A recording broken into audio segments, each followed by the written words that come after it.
Welcome students. इस video में हम बात करेंगे importance of human capital formation, यानी कि ह्यूमन कैपिटल फॉर्मेशन की क्या इम्पोर्टेंस है। Indian economic development human capital formation in India series में ह्यूमन कैपिटल के इम्पोर्टेंस को समझेंगे। सबसे पहला पॉइंट है बूस्ट प्रोडक्टिविटी। ह्यूमन कैपिटल जो डेवलपमेंट होता है उसका मेन रोल क्या है, ह्यूमन कैपिटल फॉर्मेशन का मेन रोल क्या है, ह्यूमन कैपिटल फॉर्मेशन की क्या इंपॉर्टेंस है, जिसमें बूस्ट प्रोडक्टिविटी को आगे ले जाना। और वो एक ही चीज़ से पॉसिबल है, वो है एजुकेशन के अंदर इन्वेस्टमेंट से। जितना बच्चा एजुकेशन के अंदर इन्वेस्टमेंट करेंगे उतना एज अ पर्सन स्किल और प्रोडक्टिविटी आउटपुट जनरेट करने की बहुत तेज़ी से बढ़ती है। प्रोडक्टिविटी भी इंक्रीज़ होगी, क्वालिटी ऑफ आउटपुट भी बढ़ेगा और साथ ही साथ ट्रेनिंग भी आसान हो जाएगी किसी भी पर्सन की जो स्किलफुल रहेगा, जो एजुकेटेड रहेगा, उसकी ट्रेनिंग भी आसान हो जाएगी।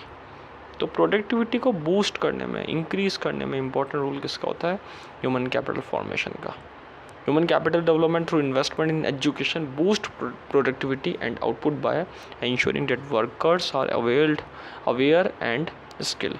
दो चीज़ें यहाँ पे रिजल्ट देता है, प्रोडक्टिविटी आउटपुट बढ़ेगा, साथ ही साथ वर्कर जो है वो अवेयर होगा।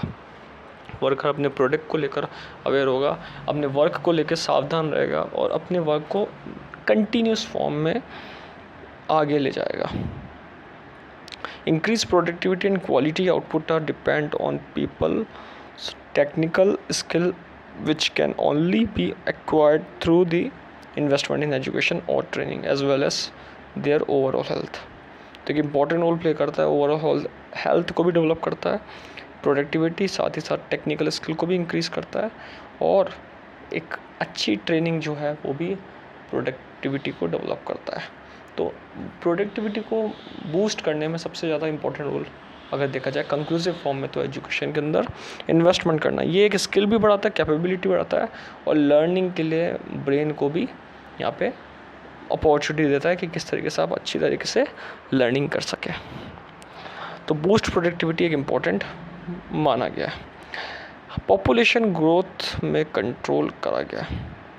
पॉपुलेशन ग्रोथ में कंट्रोल कैसे होता है, ये कुछ अलग पॉइंट है। ये पॉइंट ऐसा बोलता है कि भाई आप एजुकेटेड पर्सन होंगे, एजुकेशन ज़्यादा होगी तो आप एक स्मॉल फैमिली में, आपकी जो फैमिलीज़ है वो स्मॉलर फैमिली है, स्मॉल फैमिली में रहना पसंद करेंगे देन इलिटरेट पीपल की जो फैमिली है वो ज़्यादा लार्ज फॉर्म में होती है और एजुकेटेड नहीं होते उसमें ज़्यादातर। तो एक पॉपुलेशन ग्रोथ पे भी कंट्रोल होगा। जिस कंट्री की पॉपुलेशन कम रहती है वहाँ आउटपुट भी, यहाँ पे अगर देखा जाए तो वहाँ पे अनएम्प्लॉयमेंट भी कम रहता है। तो इस चीज़ के पॉइंट को लेकर कहा गया है कि एजुकेटेड एक इम्पॉर्टेंट, एजुकेशन जो है वो एक इम्पॉर्टेंट फैक्टर है जो कि पॉपुलेशन को रिड्यूस करने में एक इम्पॉर्टेंट रोल प्ले करता है। क्योंकि एजुकेटेड पर्सन, ये कारण माना गया है कि स्मॉल फैमिली में रहना भी पसंद करता है और स्मॉल फैमिली को ही यहाँ पे एक अपॉर्चुनिटी मानते हैं। लार्ज फैमिली को यहाँ पे एक इस आस्पेक्ट से वो दूर ही रहता है और इस चीज़ को इग्नोर ही करते हैं। एक पॉइंट यहाँ पे माना गया, इम्प्रूव क्वालिटी ऑफ लाइफ की क्वालिटी अच्छी होती है अगर देखा गया।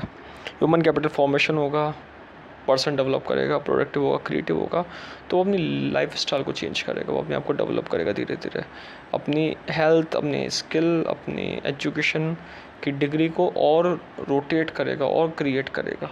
तो क्रिएटिव मैनर में यहाँ पे आगे बढ़ेगा वो और अपने आप को तेज़ी से डेवलप करेगा। ये भी एक पॉइंट माना गया है जिसमें इम्पोर्टेंस ऑफ ह्यूमन कैपिटल में। Effective use of physical capital, properly अपने जो फिज़िकल कैपिटल रॉ मटेरियल है उसका प्रॉपर यूज़ करेगा। एक होता है स्किल्ड लेबर और एक होता है सेमी स्किल्ड और एक होता है अनस्किल्ड लेबर। जितना स्किल्ड लेबर एडिक्वेट फॉर्म में रिसोर्स का, फिज़िकल रिसोर्स का, फिज़िकल कैपिटल का या फिर रॉ मटेरियल का अच्छा तरीके से यूज़ करता है, उतना बाकी जो है लेबर, बाकी कैटेगरी के लेबर नहीं यूज़ कर पाते क्योंकि वो स्किल्ड है, वो ट्रेंड है, उसके पास एक बेटर अंडरस्टैंडिंग है। एक उसके पास फिज़िकल टूल और इक्विपमेंट है जिससे वो अपने आप को ये मानता है कि वो बेस्ट पॉसिबल तरीके से हर चीज़ का यूज़ करेगा, बेस्ट यूज़ करेगा अपनी फ़िज़िकल कैपिटल का, अपनी एफिशिएंट यूज़ करेगा, अपनी इफ़ेक्टिव तरीके से यूज़ करेगा अपने रॉ मटेरियल को प्रोडक्टिव मैनर में। वो वेस्टेज को इग्नोर करेगा, वो वेस्टेज भी करे होगी तो कम से कम रखेगा, वो कॉस्ट को मेंटेन करेगा, वो एनर्जी, एफर्ट, टाइम को मेंटेन करेगा। तो ये ह्यूमन कैपिटल की फॉर्मेशन की इंपॉर्टेंस है कि अगर कोई व्यक्ति ट्रेंड होता है, अप्रोप्रिएट स्किल के साथ होता है, वो फिज़िकल टूल को बेटर समझता है, ढंग से समझता है, इक्विपमेंट को ढंग से, मशीन को, इन चीज़ों को ढंग से समझता है, तो वो उस चीज़ का प्रॉपर यूज़ करना लोगों को भी सिखाएगा और ख़ुद भी यहाँ पे सीखेगा, खुद भी एक वे निकालेगा अलग अलग जिससे वो फिज़िकल कैपिटल का प्रॉपर यूज़ हो सके। तो एक इम्पॉर्टेंट रोल माना गया है ये ह्यूमन कैपिटल फॉर्मेशन में। इंक्रीज लाइफ एक्सपेक्टेंसी, लोगों की लाइफ एक्सपेक्टेंसी बढ़ती है। अगर अच्छे लोग रहेंगे, हेल्थी लोग रहेंगे, लॉन्ग लाइफ उनकी बढ़ेगी। हेल्थी कब होंगे? जब वो अच्छा पैसा लगाएंगे। अच्छा पैसा कब लगाएंगे? एजुकेटेड होंगे, एम्प्लॉयमेंट मिलेगा। तो सारा यहाँ पे लाइफ एक्सपेक्टेंसी को भी इंक्रीज़ करता है। हेल्थी पीपल लंबे टाइम के लिए जीता भी है, उसकी लाइफ एक्सपेक्टेशन भी बढ़ जाती है, और जब लाइफ एक्सपेक्टेशन बढ़ेगी तो एक तरीके से क्वालिटी ऑफ लाइफ भी उसकी इम्प्रूव होगी। धीरे धीरे वो हेल्थ केयर, फूड के ऊपर ज़्यादा ध्यान देगा। तो ये कि ह्यूमन कैपिटल फॉर्मेशन में भी एक इम्पॉर्टेंट एस्पेक्ट माना गया है कि लाइफ एक्सपेक्टेंसी भी लोगों की बढ़ती है। So human capital development increases people's life expectancy. People can live a healthy and long life if they have access to health care, nutritious food. As a result quality of life improve. Quality of life को improve करना है तो healthy life को create करना है, तो यहाँ पे ह्यूमन कैपिटल फॉर्मेशन बहुत ज़्यादा ज़रूरी है। ह्यूमन बीइंग को अपने एज अ ह्यूमन रिसोर्स अपने आप में इन्वेस्टमेंट बहुत ज़्यादा ज़रूरी माना गया है। तो इस वीडियो में हमने बात करी importance of human capital formation, जिसमें 5 पॉइंट ऐसे बता रखे हैं जो ह्यूमन कैपिटल को बढ़ावा देने में काम में आते हैं। आगे आने वाली वीडियो में हम और टॉपिक के ऊपर डिस्कस करेंगे ह्यूमन कैपिटल से रिलेटेड। Thank you.